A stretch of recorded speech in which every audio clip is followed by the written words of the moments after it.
On. Great. So nothing people are howling about before will have been recorded, so you're all safe, which is good. And so we'll talk about that a little bit later on. We've got a couple of interesting things to sort of start off with. A couple of new people on the call, so we'll just do some quick introductions, and then we'll go into some updates, and then just have a conversation as it goes. So on the call here today, this is cost of entry. You have to say who you have to turn your camera on, say who you are and what you do. So Jin, let me ask you to dial in there and say hello. We talked this morning. Sure, Jim St. Clair. I'm the executive. No, not you, Jim. We know you. No, we know you, Jim. I was kind of confused there for a second, but I was on a roll with it. Yeah. He's got his like Hawaiian shirt on. He is ready for 5 o'clock. Absolutely. Yeah. It's we've had a taste of fall, but today it's like 82. So. Take two. Oh, now we can't hear you. This is now Jin with an N. No. Okay. One more time. So those darn earphones.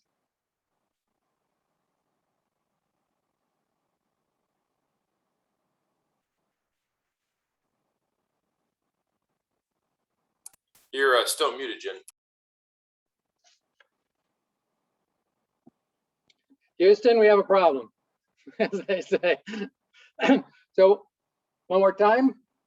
Still can't hear you, Jen. So we'll try Stefan, because he may know how to use this microphone. Hi, Stefan. Yeah, I think I figured it out today, so I got my microphone working. Hopefully you can hear me. Hello, everyone. Nice to see so many familiar faces and names. Some faces that I've missed seeing in a long time. So it's good to see folks like Adam and Paul and others. So yeah, I serve as a senior advisor to the Deputy National Coordinator at ONC. I also serve as the Innovation Portfolio Lead there, and previously was the lead for spinning up and running the Fire at Scale Task Force for the first 3 years of its existence. As it's getting ready to move into becoming an official fire accelerator now, we've transitioned it to Alex Contour. And one of the topics that came up was consent, e-consent, and so on. And so we've been speaking with Daniel and Mary and others about hosting an ONC workshop on the topic of e-consent in the earlier part of 2022. And so excited to sit in and listen in, learn from this group, and contribute where possible when I'm able to attend. So thank you. Does that work? Welcome. That's perfect. Yes. Thanks, Stefan. Great to see you here. I think we've got Jen back. Yeah, good to see you. Okay. There we go. Let's see. Can you hear me now? Yes. Okay, I'm on my. Oh. I think you muted the wrong one. I'm sorry, what? There you go. There you go. Okay. I'm a software engineer from Google, working on health-related product. Very interested in the topics that you guys are discussing, consent, identity verification, and looking forward to find out more details from this forum. Thanks, Daniel, for the intro. That's great. Appreciate it. Glad you could make it. It's the good news of being on the West Coast, right? Yeah. 3 hours. You guys always have 3 hours longer than we do, so that's helpful. So welcome, guys. I don't think there's anyone else new, so we'll just dive into a couple of pieces here. One is the announcement. Again, everyone, Amanda's weekly roundup goes out. You should have it. There were two things that I want to call your attention to, and both of them are related to the Robert Wood Johnson Foundation new commission report that came out about 2 weeks ago. I think I mentioned this last time, and I think we posted it or not, but this is a big deal. RWJF, the largest healthcare foundation in the world, I think, is kind of pivoting from, I don't think it's from, but beyond sort of culture of health, what they're doing next. And they spent the last 10 years or so looking at building culture of health, and all of the things associated with that, and social determinants has really been driving a lot in that area. And so they finished a year-long commission with all sorts of people involved from all across the country, all sorts of sectors. We got to participate in it a little bit on the technical side, on the interoperability work that they're thinking about, which is amazing because many foundations don't really touch technology too closely.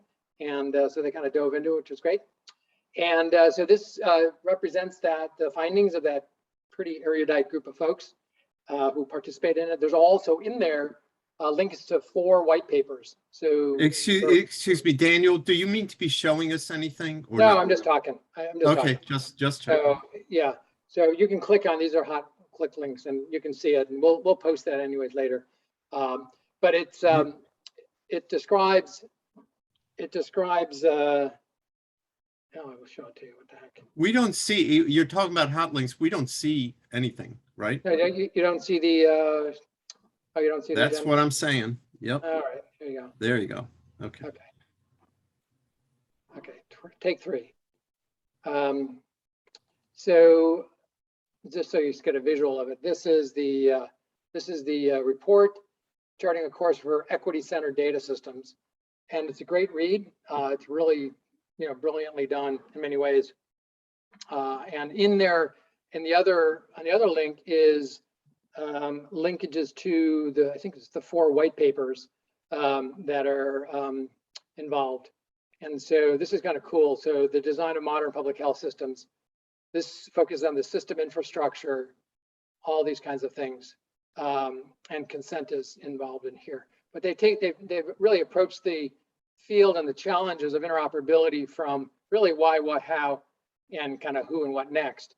These are really interesting. I mean, it's a really very good, a lot of reading, but it's pretty state of the art in a lot of areas. So I'm really delighted that we were able to be participants in it, and are able to hopefully work with them and be part of the efforts that they will invest in. The first investment they announced, which is about $50 million to get this thing rolling over the next couple of years. So it's great to see a foundation kind of moving in this direction and really taking into consideration the complexity of the ton of topics and issues we're dealing with here. So that's the one thing I wanted to definitely point out on the list here. If you got time, take a look at it. Wonderful weekend reading, especially if it's rainy or snowy. And there's a number of other articles there that are quite informative. Amanda does a great job sort of plucking stuff out that is really pretty close to what we're talking about here. So it's really worth looking at. With that, let me pivot over to the IX4HS, as I can't say it the other way. So Brian, if you want to pick up a little bit on that, and then we'll move forward. Sure. We had our first information exchange for human services meeting today, IX4HS, but that becomes a mouthful when you do it every day. So we've started to call it IXFIS. We'll see whether or not that results in the consensus body deciding to come up with a new name for itself. But in the meantime, arose by any other name.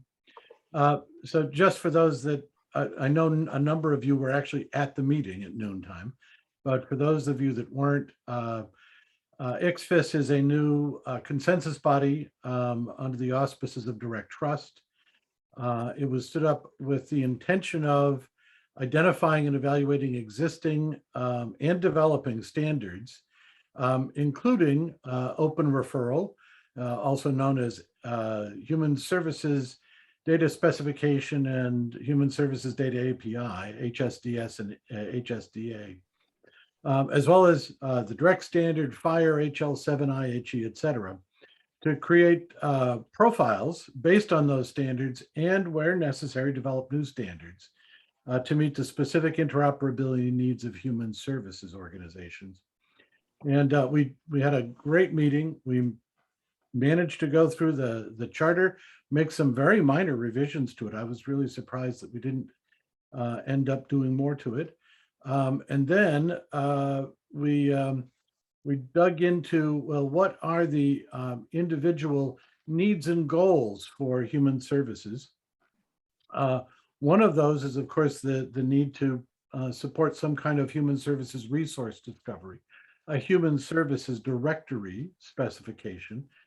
The industry, the community has a standard called open referral. It's a de facto standard, however, so we may need to turn that into a de jure standard.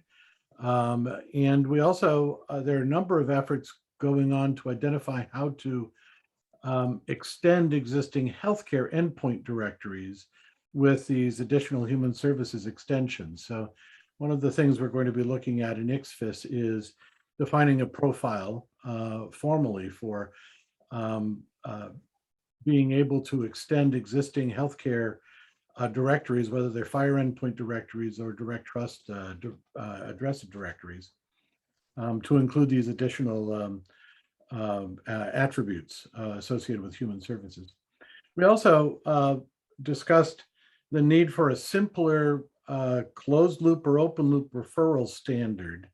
We, a number of us have been working on a closed loop referral specifications, either through the Gravity Project in the Patient Care IG, Clinical Care IG working group, or in IHE 360X.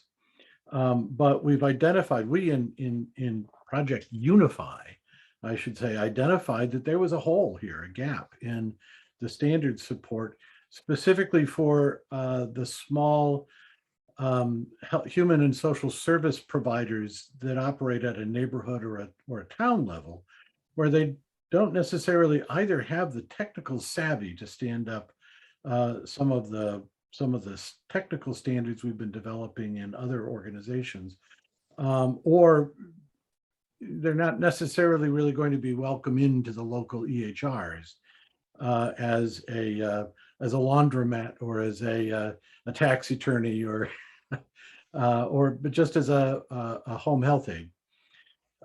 So we've been looking at what can we do to make use of the existing standards of direct trust and or fire to stand up a simpler workflow for these small CBOs, community-based organizations providing social services. And those carry with it issues around security and privacy and consent that we know and love so well here at Unify. And of course, the challenge of federal, state, and local regulatory requirements as well that may or may not currently exist for social services, but are likely to exist in the fullness of time. So we need to take those current and future needs seriously. And finally, we also came up with a whole bunch of common concerns that we've been dealing with here at Unify. Happily, these were thrown out by a number of different members of the human services community, like eligibility or population served. What is a service area? How do we do identity proofing? What about identity matching across systems? And of course, the overriding concern of data security, privacy, and consent. So it was a very good meeting, and we're going to have another meeting on December 15th, again as a strategy forum meeting in advance of the first formal consensus body meeting. I think that date is going to be around January 19th, when we actually stand up the formal consensus body, take input from these two strategy forum meetings, and get started on defining some pins for ANSI, some proposals for specifications for ANSI approval. And that is my shtick on ICSFIS. Questions? So Brian, you said you had good representation today. Is that from the varying groups that are touched by it, or was there anybody missing that should be there? Or well, I was a little surprised, and I don't know this for certain because I was busy running the group. We had about 34, 35 people that wandered through over the course of the meeting, with a good strong average, about 31, 32 people. And I did recognize a number of folks from our own meeting here, Unify. But we also got a good representation from 211s. We got folks coming in from the childcare world, from the elderly services world, which was good. I was disappointed that we didn't end up with anyone from Aunt Bertha or Unite Us that I know of, though they had each been invited. And they may simply be, keeping their powder dry until we actually have a formal standards meeting. All of this just as preference for those who aren't involved in the sausage making that's going on here. In order to participate in a direct trust consensus body, you must be a member of direct trust. And that means anteing up anywhere from $185 a year to thousands of dollars a year.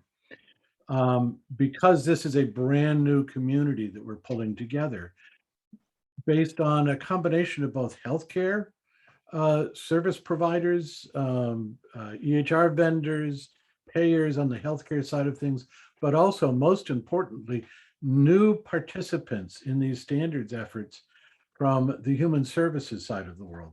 We felt that it was important to have an environment for at least a couple of meetings where everyone was welcome. Nobody had to pay a ante up financially to participate in the work, so that they could feel the sense that they were building a community that they would want to belong to, and that was going to deliver things that were really going to be useful to them. So that's the reason for these strategy forum meetings. And they will feed into the work that these open groups do, will then feed into the very first formal consensus body meeting in January. And Rita has her hand raised. Thanks, Brian. The reason I'm raising my hand is because I didn't hear you mention one thing that I heard, at least from my perspective, loud and clear within the meeting, is that you mentioned that there's obviously like a need to look at like current and potentially emerging standards, for different aspects that are going to be defined by this community. But they also, I think one of the things that came out is that use cases also need to be very clearly delineated and differentiated between like directory service exchange types of scenarios versus clinical scenarios where you're doing like referrals and that may or may not include closed loop, things. And so I just wanted to like highlight that because I didn't hear you say it, but I agree that also that's part of like what will need to be identified with regards to like existing or emerging standards. And my apologies for not mentioning it. Yes, that is part of the roadmap for the group. What is the expectation that we will we will start working on defining user stories and use cases for the consensus body, probably in January. This was more of a brainstorming effort, but thank you for bringing that up because yes, there is a good understanding within the group that we need to define user stories and use cases to drive the definition of requirements for whatever it is that we decide to propose as specifications from the group.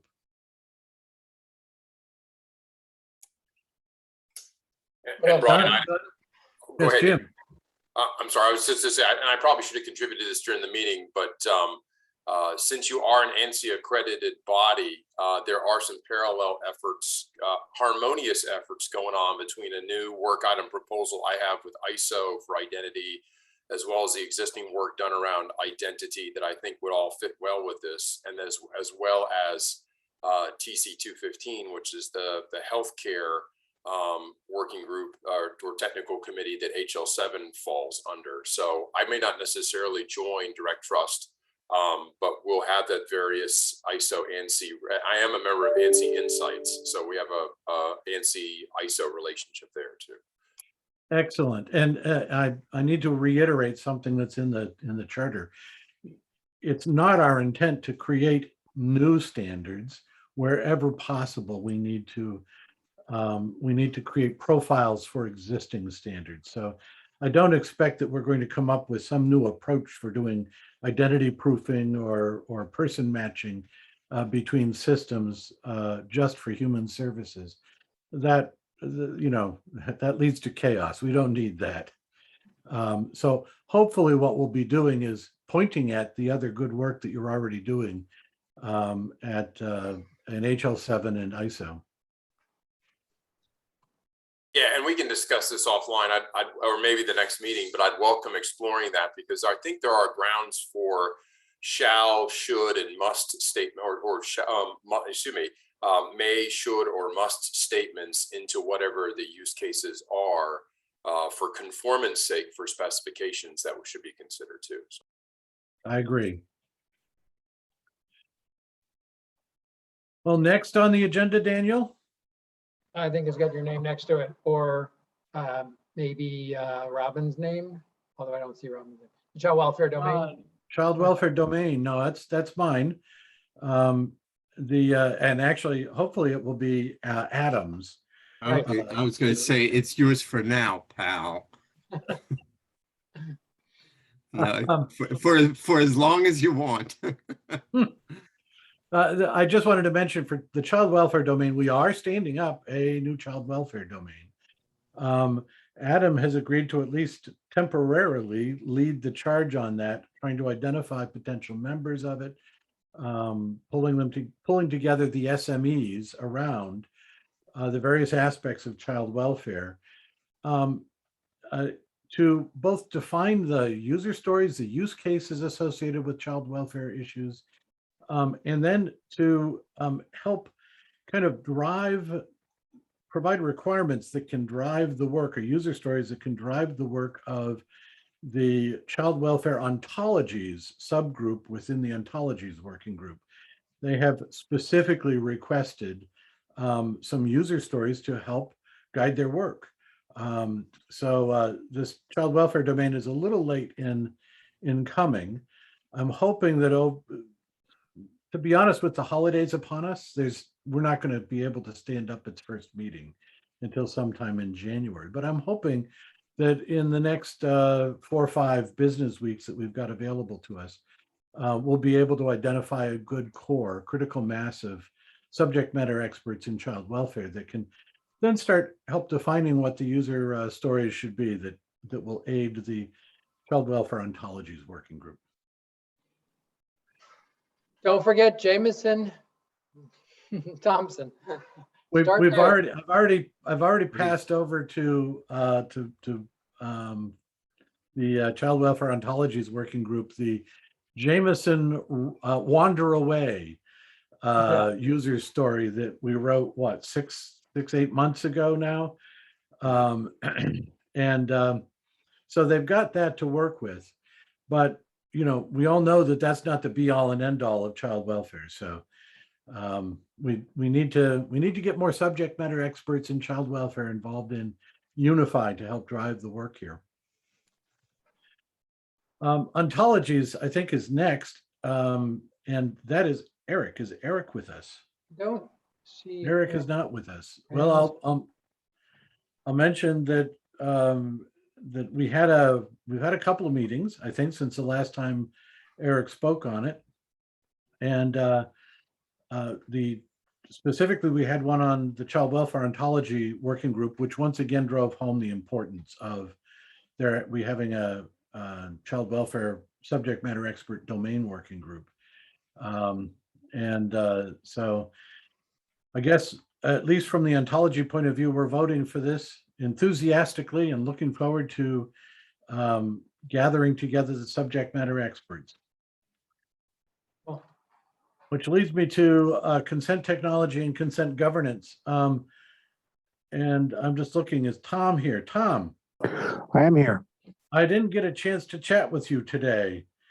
I'm hoping that we can we can stand up the consent governance working group to take the good work that was done in the consent scan report and convert some of that into business requirements for consent service utility, and then have them throw it over the wall to us in the consent technology working group to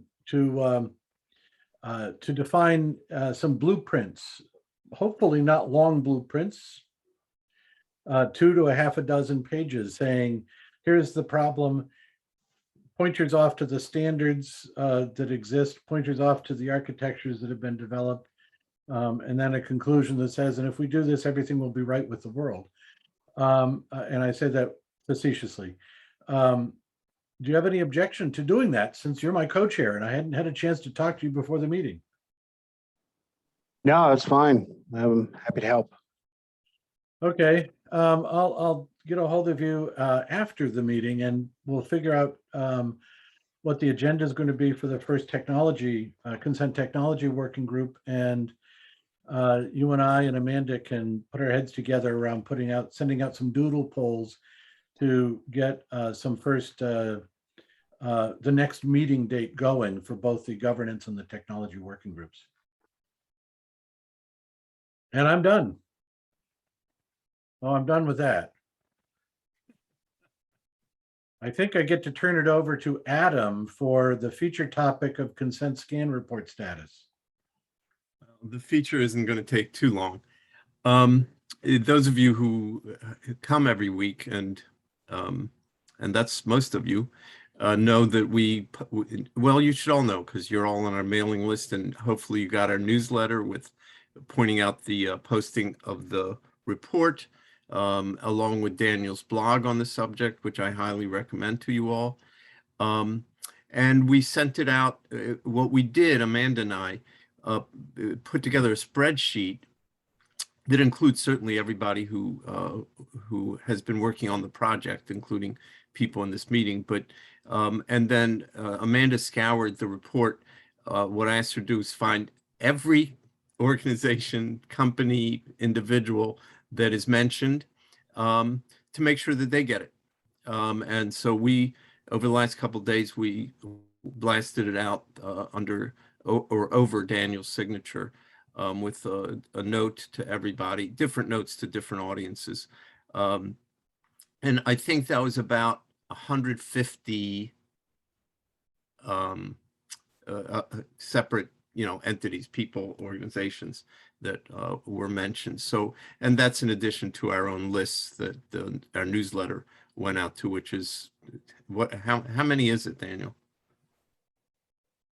I think we're about 5,000 or so. Yeah, so pretty good reach. But with that said, most, if not all of you, saw the ask that we asked of you, which is, help us disseminate. Do you want to write a blog? Do you want to use Daniel's as a guest? If you have a podcast, and we have some bites on this, not just nibbles.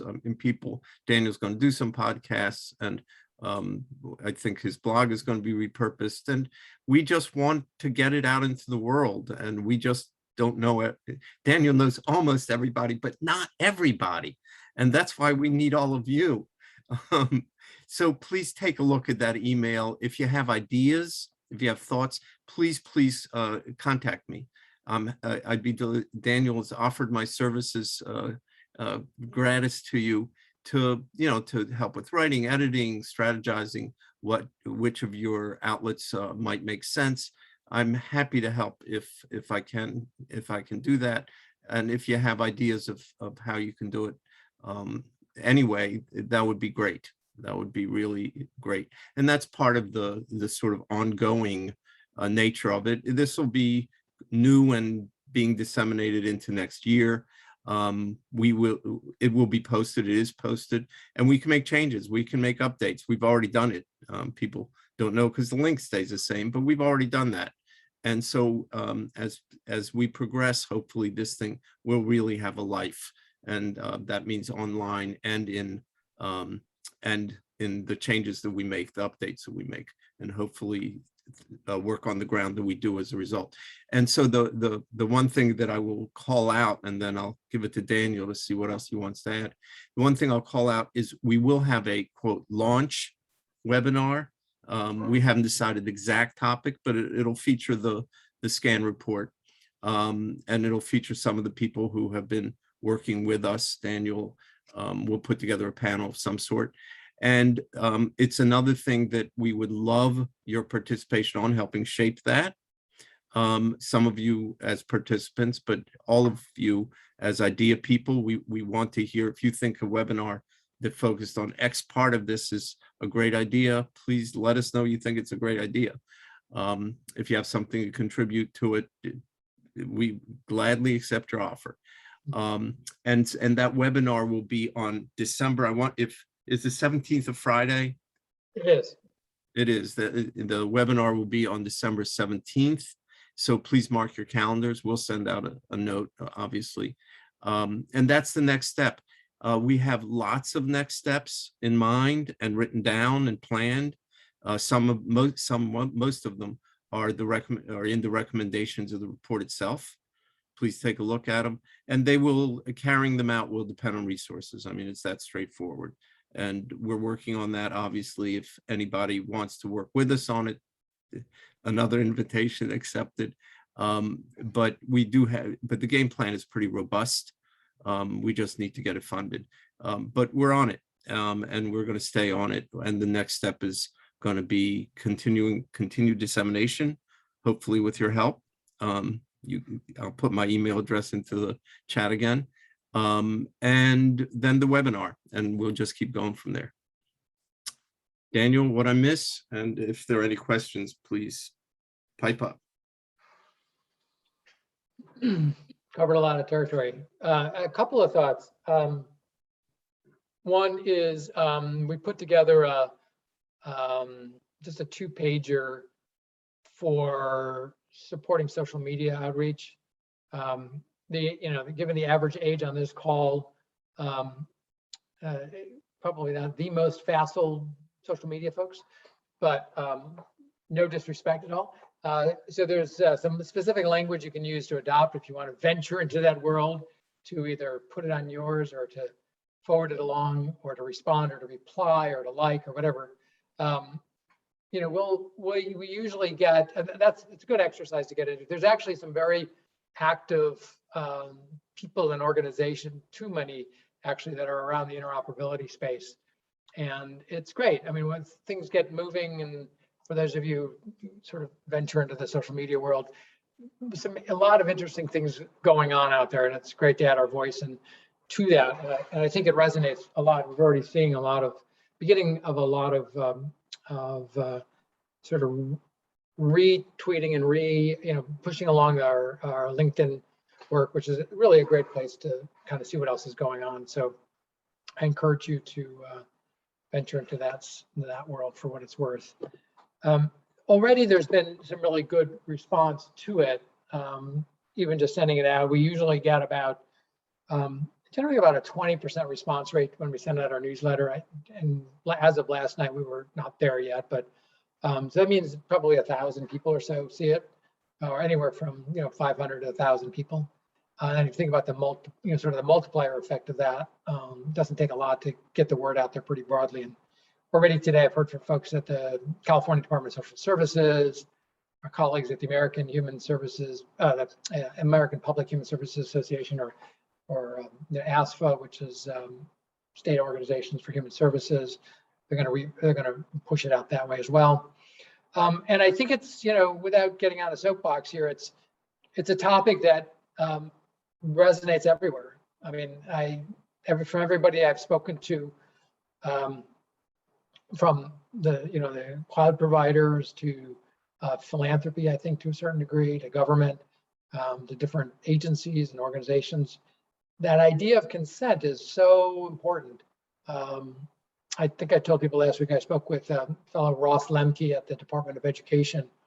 He works with the Center for Democracy and Technology, where Elizabeth Laird is involved with on the education side, and had a chance to speak with him about the work we're doing here from an introduction by her. And he jumped right to that point of, especially on the education and FERPA related things, it solves so many issues. It doesn't solve everything, but it does really address the issues. And in the healthcare space, clearly we've seen that demonstrated. Behavioral health space, social services space, housing space, and then education, of course, is such a big part. But everybody's talking about it. Everybody's coming at the question from their own vantage point, and it's interesting to see the sort of the centripetal forces coming together around that. So there's something in it for everyone. And I think that is both surprising and actually at this point, it's not really surprising. We've gotten enough people over the last 2 years to really think about this, and it's percolated up in a way that really makes sense. It's very confirmational to hear people say that, but it also really presents an opportunity to think about how do we want to present that in the world, right? And so on this webinar, one of the things that I'm excited about is, and that's really been driving a lot of our work over the years, has been how to represent the different domains, right? So the education, the health domain, the public health domain, public safety domain. And the way the report is written, right? So we have healthcare, we have technology, we have legal, we have governance, we have sort of the harms and equity issues. I think it would be super interesting as opposed to just kind of going through a series of slides and kind of reiterating what we talked about, is to do a bit of that to introduce people and to ourselves to that sort of the architecture of the way the plan is written. But then if we can do it is to facilitate a conversation amongst those different domains, right? So how do we think about it? And I'm thinking, Chris, about how do we represent a legal conversation here in a meaningful way, engaged with education, engaged with healthcare. What are the concerns that we want to make sure we bring to the table and that we want people to think about and reflect on as we're sort of looking at the proof of concept? Because this is all, as we said, moving towards the doing of it. And that doing of it seems to be gaining more and more traction in a couple of places, in the ink sites again, in the Bronx with Paul and Kathy, and really looking at that as a seminal place to really move that forward, which is amazing. And then in New Jersey, we know that Dr. McCoy had to step back from her role as the co-PI there, mostly family-related, sort of elder parents taking care of them. But I've spoken to her co-PI, Dr. Steve Karras, who is connected to Hackensack, and I thought he might actually join today's call. It was pretty last minute, but I had a chance to debrief with him and kind of got deep into it. Got into not only the healthcare stuff, but also the SDOH pieces and the legal and the consent, which is a big deal from his perspective as well, and not surprisingly for New Jersey as well. And so I think he will be sort of stepping forward in terms of ink and bringing New Jersey, continue to bring New Jersey into the conversation in terms of as they move into implementation phases. So that's really all good there. So just to go back for a second, and maybe what we can do is for folks who are interested in presenting, especially the leads on some of the different sections that I described, if we can maybe have a call or at least float a couple of questions that we'd want to engage in, or maybe break the group into some breakout groups on the 17th to have an opportunity to sort of talk amongst the individual sections and then come back together again and kind of hold a somewhat of a jam, perhaps. How do we do that cross-domain, cross-sector, cross-program synthesizing, right? It's all about the synthesis at this point, because it's the family is the family. If we look at the Thompsons as a representation of the ink sites, it's complex. They're real people, hundreds of thousands of them, and we're in the silos. So how do we bridge those silos? And that's a task that is really at hand. There's no model for that. We're in many ways, I think, creating that model, or at least some of the neural pathways to engage in those kind of conversations in real places with perhaps the kind of trust and the type of support, the technical support, the legal support, and the sort of the intellectual capital to actually do this. And that's amazing. That's amazing. So there's interest. There's been growing interest with all of the big cloud providers, AWS and Microsoft and IBM and Salesforce and Google. People are beginning to want to come to the table and to figure out how to do this. And this is the last thing I think I'll say for a moment is it really is an opportunity. I think if you think about consent and the audacious idea of a utility, right? Of a commons, right? A commons.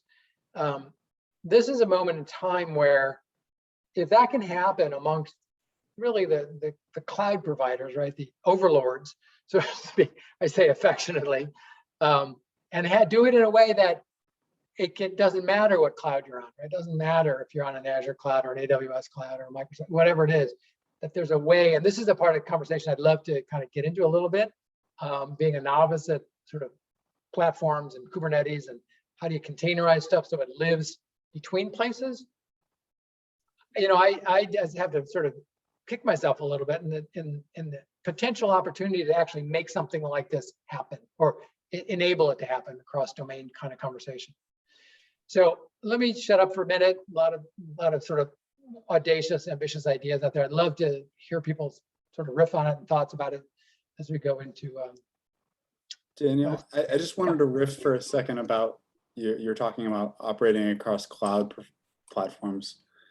So it's not, you know, Google Cloud, Microsoft Cloud, whatever, you know, it doesn't really matter. You can set up any of this consent service utility in any number of clouds.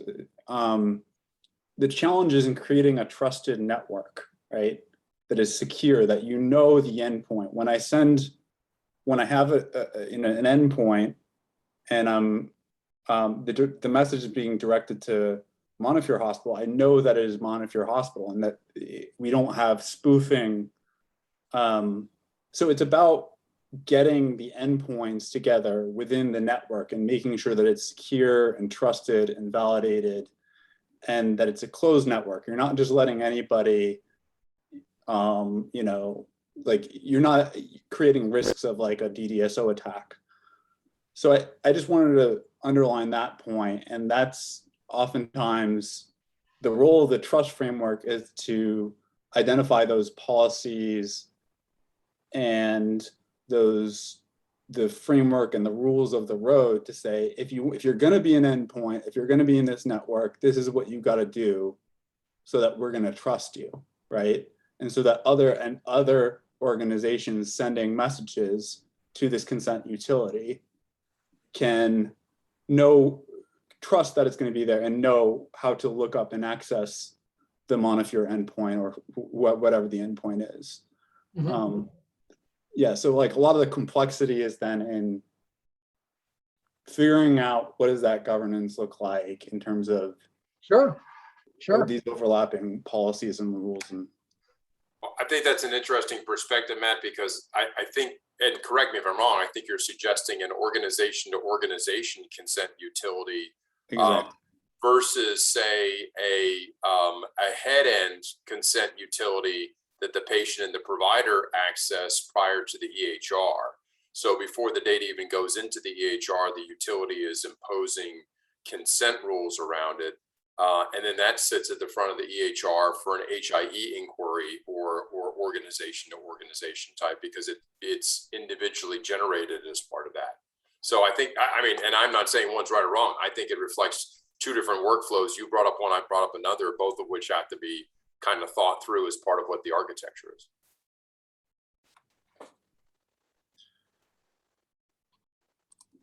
Yeah, Jim, and I would just add a bit of color to that. I mean, the other challenge on top of that is how do you manage or govern, if you will, entry of new entities into that governance organization. So if you have a known set of trusted places,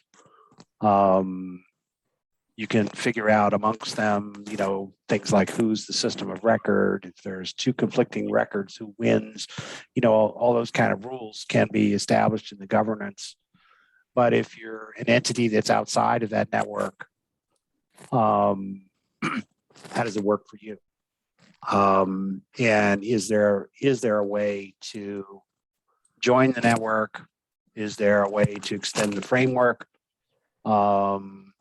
I'm almost thinking more like, instead of organizational trust, I'm thinking more like the model of the cyber world that's moving towards what they call zero trust, where it doesn't matter if you're in a closed network or not. There's still a way for you to get the service, those kind of things. No, Thomas, you're exactly right. I won't bore the group here, but you get me excited when you bring up zero trust architecture, because that's been the angle I've been trying to approach the efficacy of decentralized identity from, not just protecting the individual, but for that basis of zero trust between any two nodes that are communicating. Jim, could I ask you to actually bore us a little bit with that? I'm interested. It's such an oxymoronic name, right? It's zero trust. It's intriguing in the sense of I think what it's implying, but I think there may be a few people who have some questions about what does that mean and why is it so compelling? Yeah, and I won't try and open the door too far, so too many horses come running out. But there has been an industry kind of shift in the last year or so, formalized in NIST, a special publication 800-207 on zero trust architecture, which was highlighted by the SolarWinds attack. The fundamental problem in SolarWinds was the management software was compromised such that they had access to the keys, the cryptographic keys that allow you to share trust with the network that it was managing. And that was, all the dozens and dozens of networks you heard about. There was what they call a standing privilege. In other words, you show me your key today, you show me your key 6 months from now, you show me your key from a year from now, and I'm going to trust that key. Zero trust starts to embody the idea that two devices, two nodes, two things that have to communicate with one another require a constant reaffirmation of that trust through some sort of cryptographic, token or key mechanism. And that's a shift away from a lot of the ways we've done architecture. I log in with my username and password, that generates a token or a key. I haven't changed my password or my login for the last 6 months. Everything's hunky-dory. I get into my Gmail. Zero trust starts setting boundaries around how often those things get reinterrogated or refreshed and that sort of thing. So for recalling my discussion talking about verifiable credentials that present a cryptographically generated key based on a trust network that says, hey, I'm not giving you any other details about myself, but this cryptographic key that says I'm okay. And in a zero trust model, that can be queried once or 100 times to ensure you are who you say you are. You're choosing not to share things as part of consent. You're withholding consent on sharing certain aspects besides that cryptographic key. And the receiver says, or the verifier says, okay, I don't need to know anything else about you, but this cryptographic key is valid based on the keys that I am managing or the keys that I'm verifying. So that's how the two kind of fit together, where consent and zero trust are kind of overlapping circles in the Venn diagram. So a simple way of explaining, Daniel, is if you wanted to know that I was older than 21, but I didn't want to tell you what my date of birth was, or you need to know I have a social security number, but I don't want to, if I show you my social security number, I'm putting that number at risk. You could copy it down, memorize it, and then use it to steal my identity. So I call it zero trust is kind of like fancy math to prove something without actually giving away the information to prove the identity of that thing. Is that not accurate? Matt, what you're describing is what's known as a zero knowledge proof. Okay. Which relates to zero trust, but yeah, that's a little bit different. Yeah. My mistake. Okay.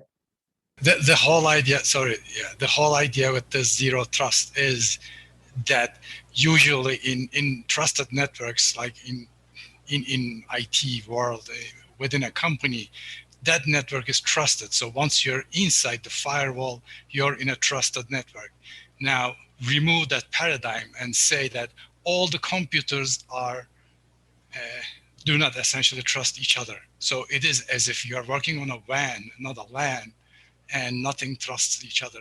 So all the trust framework, all the ideas about once I'm passed through this firewall, I can do whatever I want is gone. So each call needs to be authenticated individually between machines.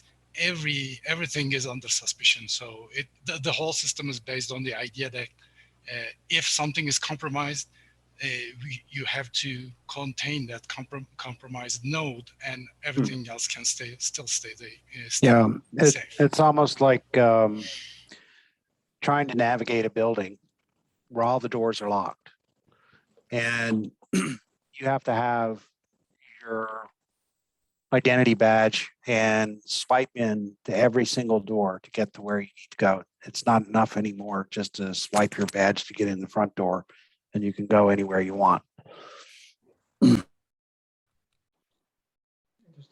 But one of the recommendations, which I'm not sure if actually made it into the consent scan, is that one model would be like this ONC, what we're doing for ONC TEFCA to create a minimum viable data sharing that is enabled across the nation. And you have this Sequoia project, which is the regional coordinating entity, right? And they're identifying the methods by which consent is going to take place and the purposes for which data is transmitted. That what we would need for this consent utility is to bring in other intersections of interoperability across other government agencies, other types of human service providers, education that need to be part of this, so that the rules of the road can be a little bit different, right? If you're just exchanging information between education and the food pantry, as opposed to the housing and healthcare, right? So that governance piece, I think, is kind of critical. It's less to do with like who's on what cloud provider, and more to do with how do you form these rules so that you can take the privacy regulations and the reasons by which data can be shared, from this government agency to this agency, maybe for eligibility screening without consent, and then operationalize that in this trusted network, right, that people are talking about. So anyways, I hope that makes sense. Yeah, it all makes sense. I mean, there's different. I've got a lot of questions. I know, Brian, we want to get to 2022 in a minute, right? Are you got your audio on? I'm here. I'm waiting. Yeah. Okay. I was going to say I wanted to recognize that we're going to move over to 2022 kind of discussion in just a minute here, but I want to let people know that this is really the crux of the conversation, right? It's like, what does this mean? And one of the questions I actually have that we don't have to dive into now, but as we move forward, the reason I mentioned the different cloud providers is because from a business perspective, if you're a state and you're on an AWS system, or if you're on a different cloud provider, you've got a whole different animal.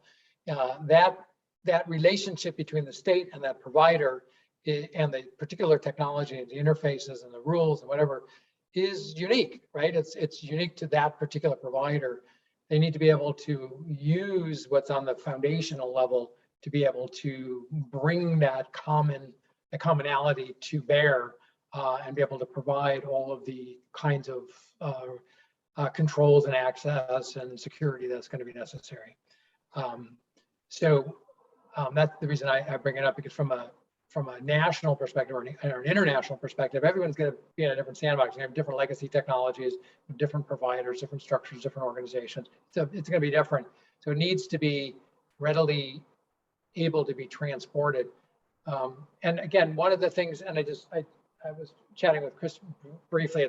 And I won't put you on the spot here, but how do we think about this from a legal paradigm perspective, right? I mean, is this different enough that we need to think about how the rules apply if consent is, or if it's secure, if we know, if the identity is established, does that have an impact? What are even the ways we need to think about it, if we need to think about it differently as we move forward, especially across the various different domains?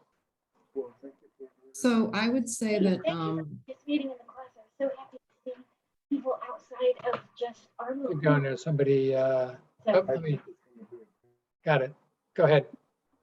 I was going to say that so my apologies because I got distracted during part of that. But Daniel, if your basic question is the question that we've always had, which is how do you share this information, from,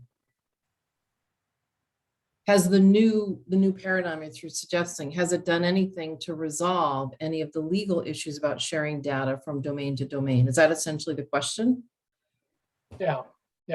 Well, it hasn't changed the laws, right, or the rules. So anytime health information goes in, that whole analysis still needs to happen about if it's starting out as protected health information based on where it's coming from, if it's coming from a health plan, a provider, whatever. And if it's getting picked up from an education institution, then, there's FERPA that would apply in those cases too. So some of it is, we're still, my thinking really on the spot, right? The thinking is just that our laws and the domains are still so different that that will be the challenge now, is trying to figure out within the existing laws, is it possible to make it a workable system that isn't so laden and bogged down with lack of uniformity about where the consent gets picked up, or where the consent gets verified, that sort of thing, as opposed to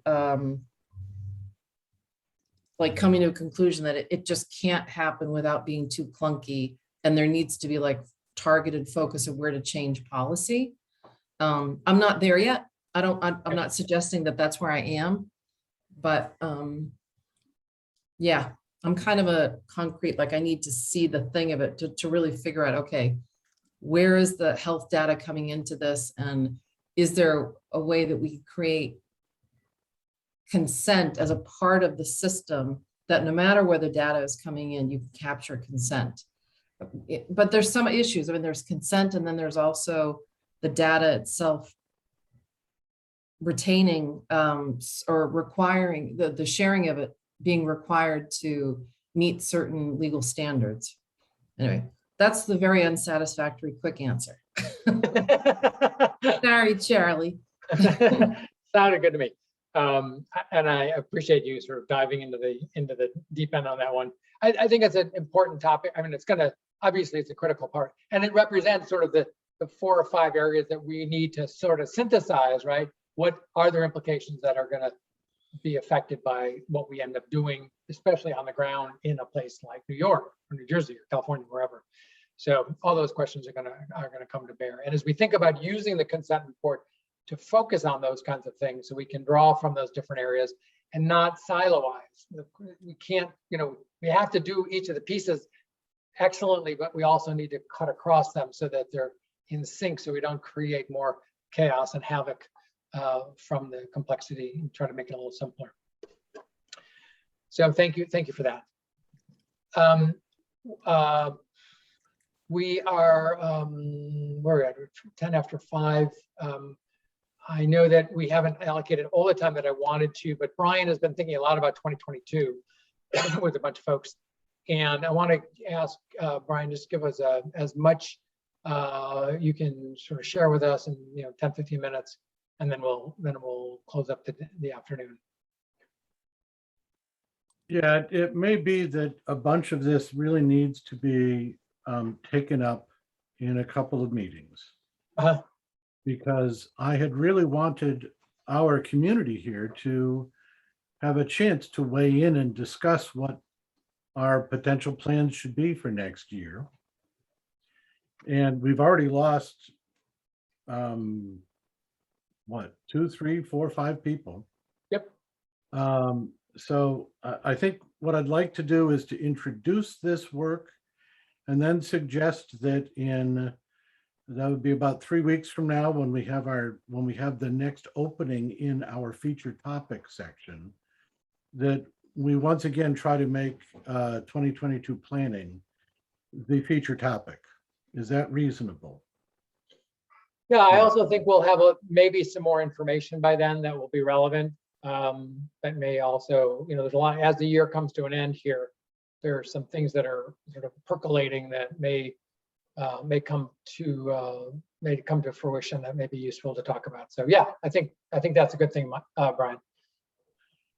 Can you let me share or? Sure. Okay. There you go. You should be seeing 2021 deliverables. Is it up yet? Almost. Not yet.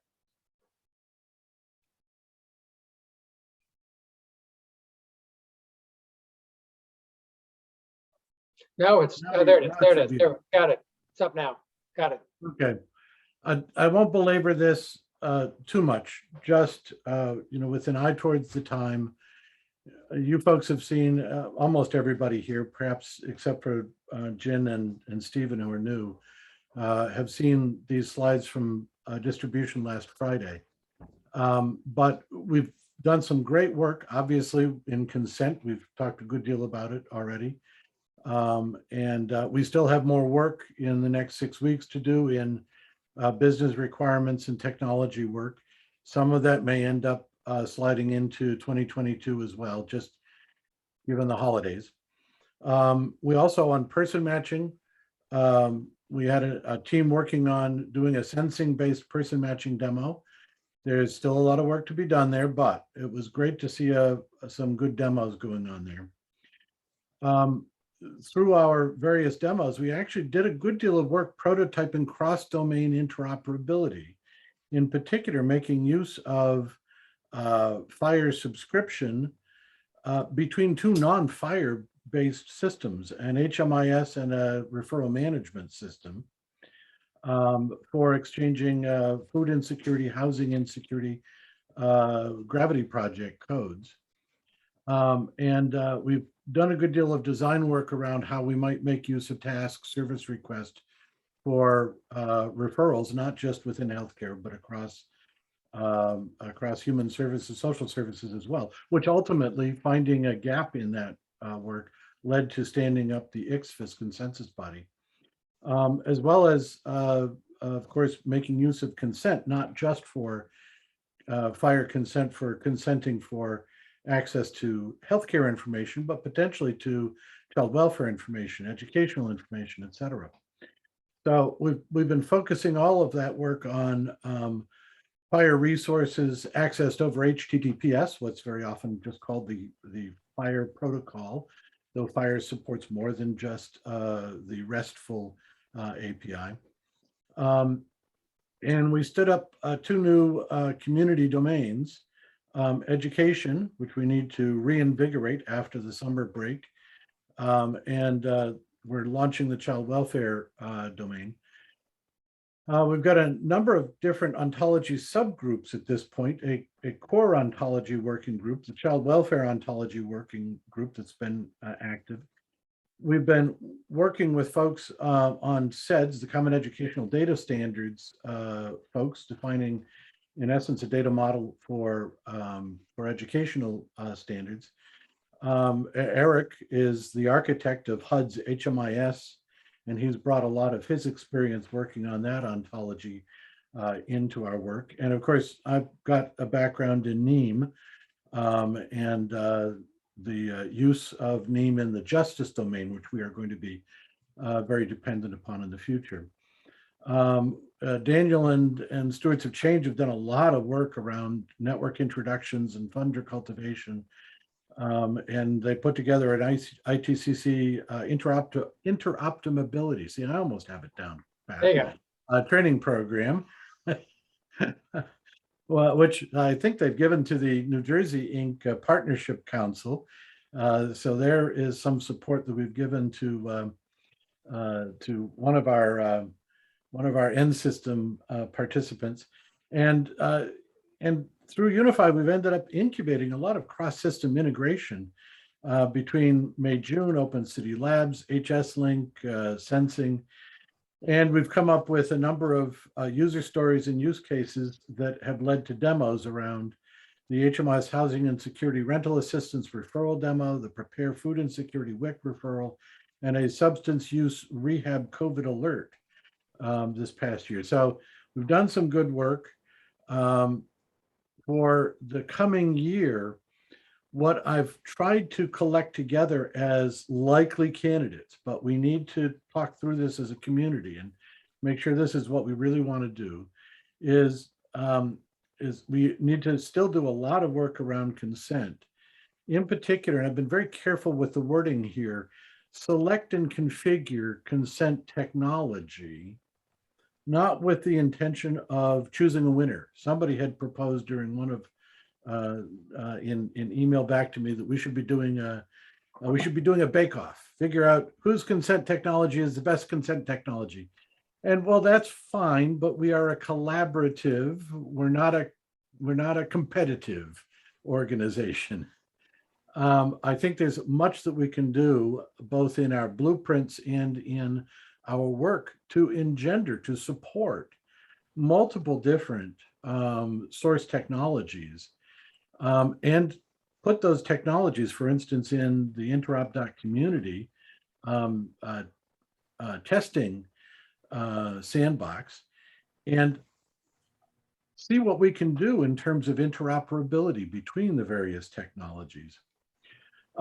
In order for those consent technologies to be useful for us in cross-domain consent, however, we need to figure out what policies and rules should be defined for those consent services, for human services information, for student information system information, for child welfare information.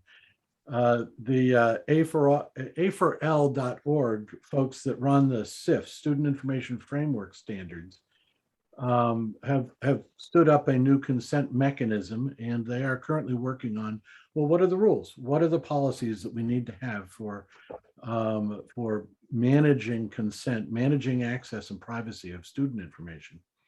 And we know from our colleagues at B Inc. in New York that they're exchanging information with New York City's ACS child welfare system already.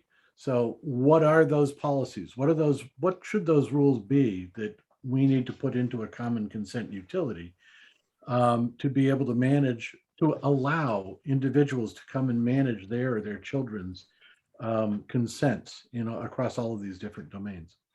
So person matching, we need to move from a proprietary focused person matching to an open source person matching blueprint. How does everybody implement person matching?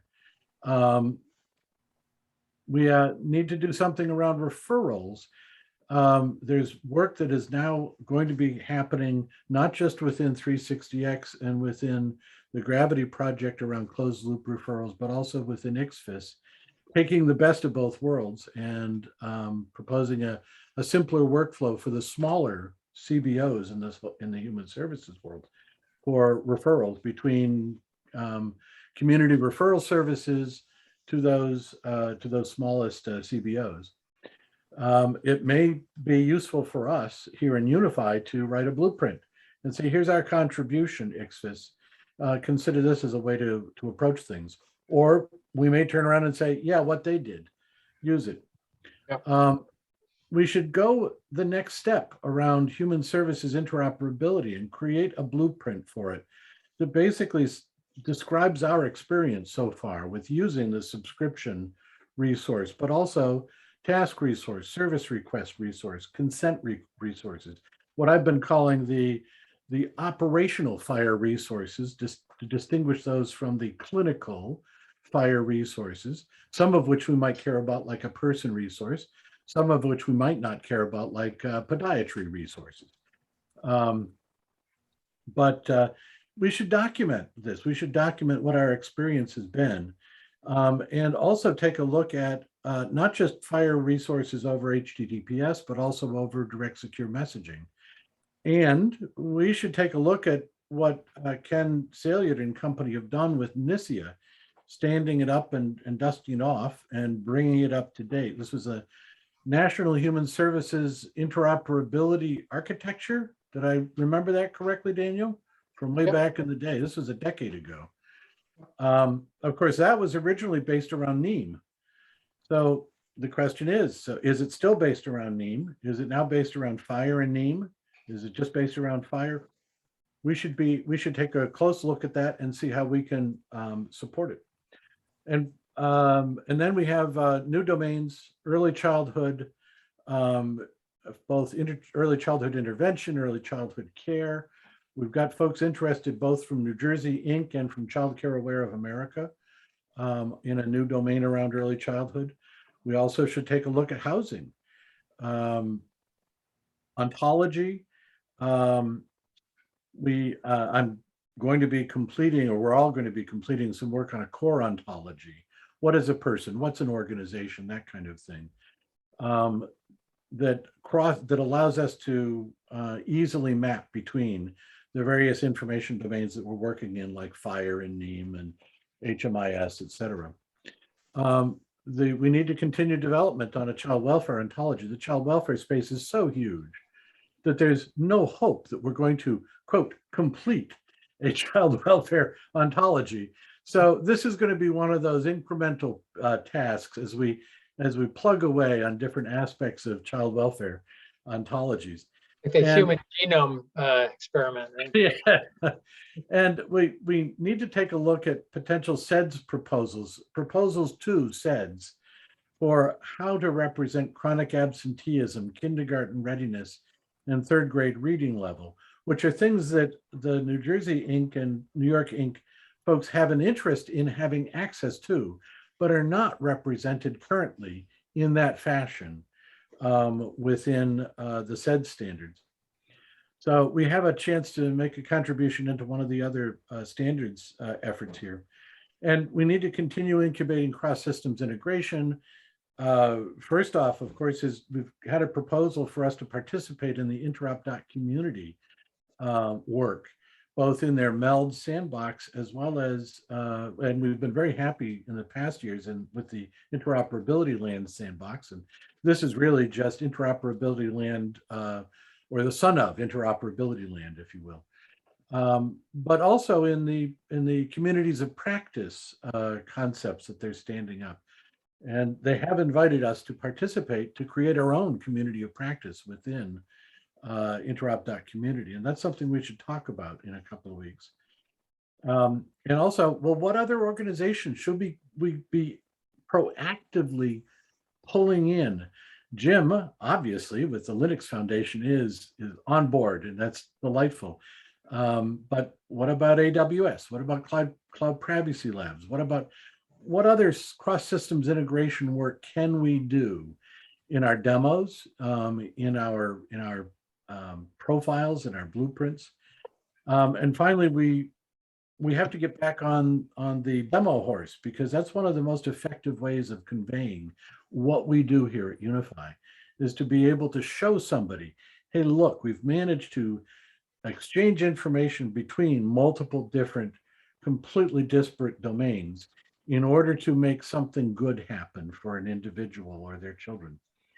So I know that we have had a longstanding interest from Dr. McCoy, at least, for an educational chronic absenteeism alert that might lead a doctor to discover that particular student had asthma, and that was the reason they weren't able to get to school every day. What other things do we have? Child welfare, juvenile justice. What other user stories can we come up with and use cases can we demo? So these are the things that I'd like us to be able to talk through, not with Brian talking about them, but with all of us saying, yes, we like this, we don't like this. And I'd hope that we would have had the time today to do that. So maybe in 3 weeks when we meet again, we can do that. So sharpen your pencils or sharpen your arrows, whichever you prefer. And we'll take it up in 3 weeks' time. Is that the top line you were looking for, Daniel? That's great, Brian. Thank you for covering a lot of territory. We did a lot of work everybody did this year. Thank you all.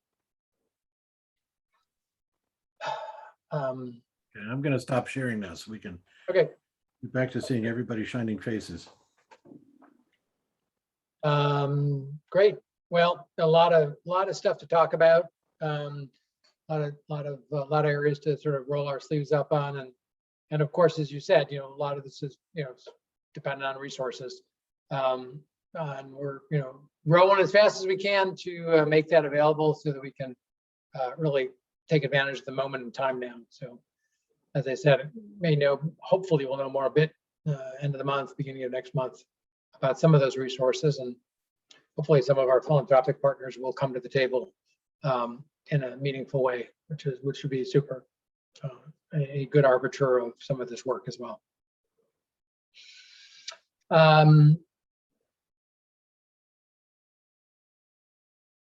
The one thing I just realized when you were talking about the other collaborators, HIMSS has reached out as well.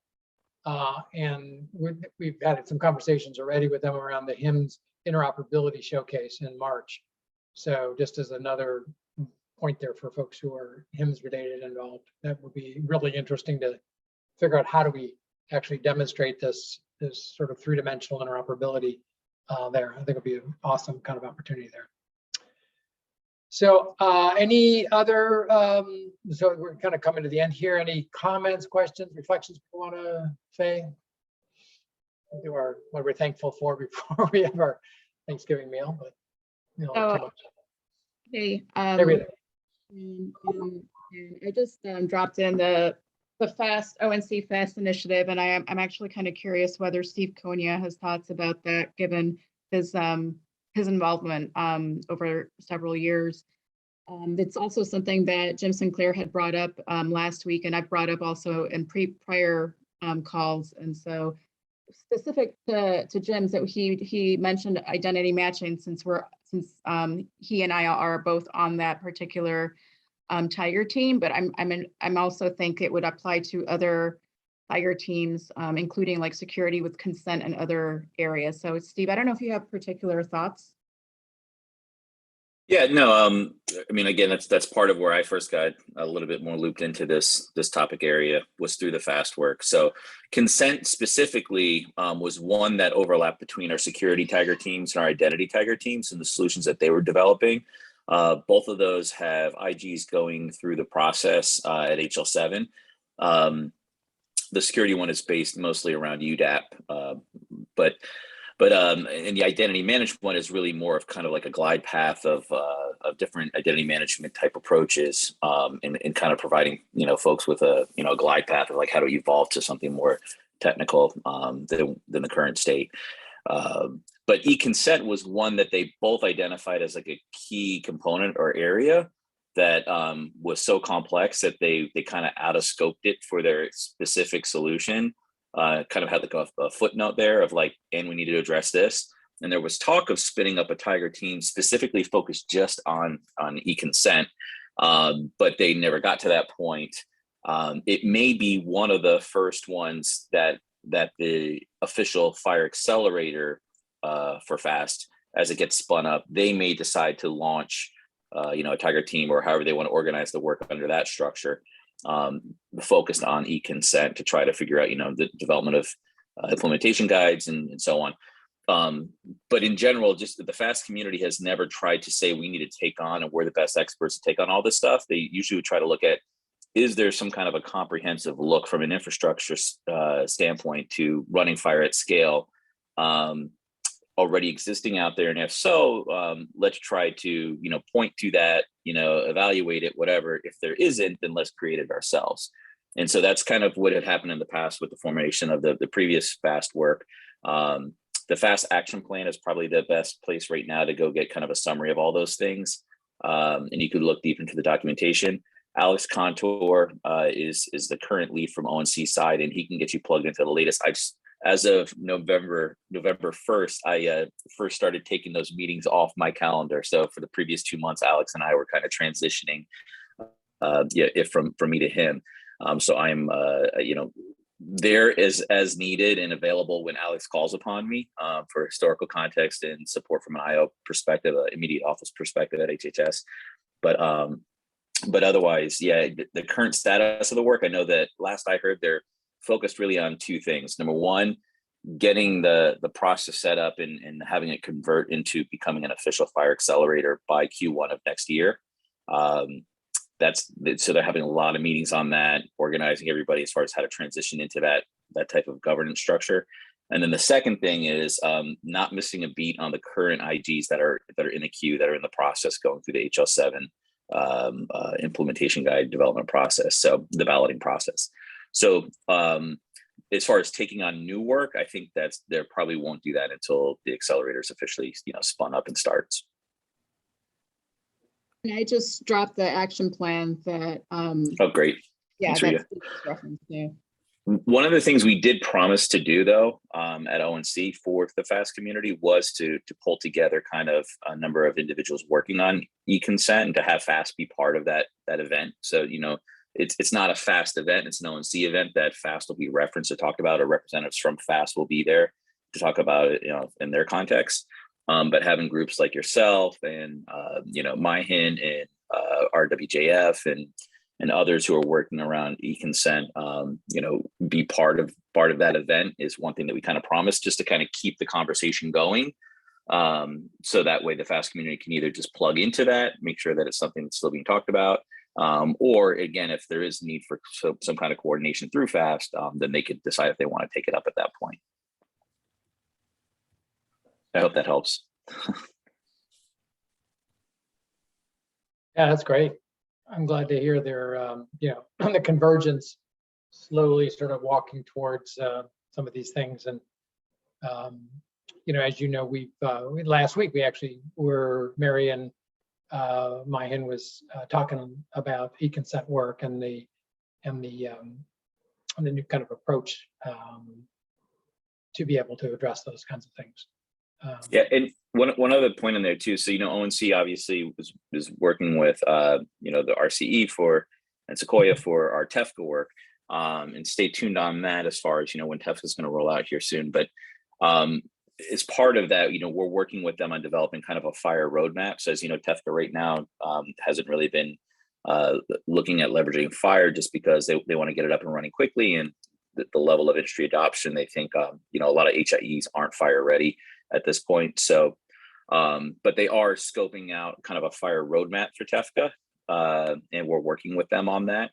And one of the things that they're looking at is how could they leverage some of the infrastructure solutions being developed by FAST and or in other places to be part of that fire roadmap. So, because FAST is fire specific, it's the F in FAST.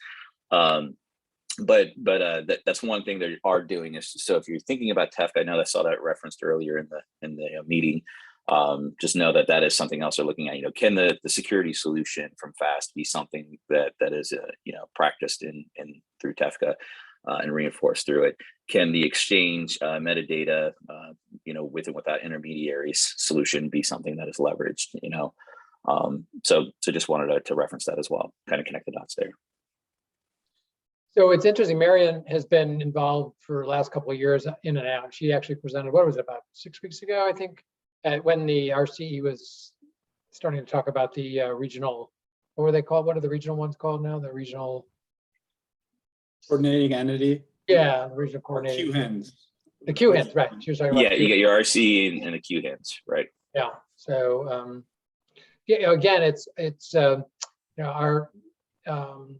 our sawhorse is is social services, public safety, and education well represented in these pieces, because always health is so it's such a dominant factor in this work, and we really want to make sure we continue to sort of hold that flag high as we move forward in that, and that's exciting. They're ready. A lot of the other areas are struggling with many things. So lots of convergence here. Other thoughts? Hey Ken, if you're still on, if I can put you on the spot for a second, do you have any updates, or what can we expect any updates on NISIA coming on ACF? I know you mentioned in the past that you were doing some work on that. So we've done a lot of mapping from NISIA to fire. So, and then we'll continue that and finalize it once the HL7 work group gets up and running. Is there anything you can share of that? Sure. I'll have to dig some stuff up and send it to you guys if you want. Excellent. Thank you. We want to be supportive of it. Yeah, that's fine. I don't have any problem sharing it. I just have to find it. Some corner of the desktop. I know I've got a box in my storage unit with the original in it somewhere, That's about 5,000 pages. but Exactly. better to get the latest. Right. Give me the 2-pager on that one. Voracious amounts of material. All right. Any last, Dan, while you're on, I didn't know we're into overtime here. I know you mentioned in the chat here in terms of what the kind of the top line on how does San Diego sort of manage that, sort of facilitate that trust between the various entities. Did you mention that already here? I think it's just between you and me directly. You asked me that directly, but it's basically 3 networks. Yeah. So it's within the 3 networks. If you're part of that network, you subscribe to that trust framework for that network. They're not all the same. So it's sort of network to network to network if it's going to work. Yeah. So you can't traverse all workflows, all patients, citizens, consumers across all 3 networks. All 3 networks are separate and standalone and operate differently. So it's 3 trust frameworks, not 1. Yeah. Is that going to be more realistic? Is that going to be more sort of the more the rule than the exception in jurisdictions, counties, or regional areas, do you think? I believe so. For instance, city fire, city EMS belongs to 2 of those. Doesn't belong with the county, right? But it belongs to 211 and belongs to HIE. They can aggregate information at the scene, at the incidents through their tablet by accessing both networks and then doing a collective presentation.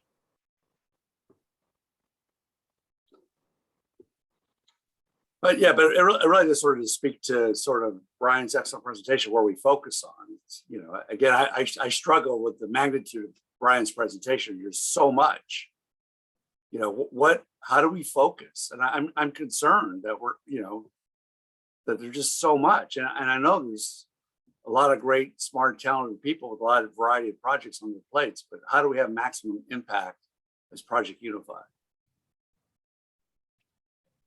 Well, I think that's a great question to sort of close on and put as the first discussion topic. And I know I have some ideas about that, but I'm curious with everyone else on the phone here and what we're not going to do, right? I think our success over the last 2 years in bringing people together is by saying what we're not going to do and sort of focusing the attention on where we are right now. So. Right. And with that, Coach, I think we should Ted Lasso this and just appreciate y'all.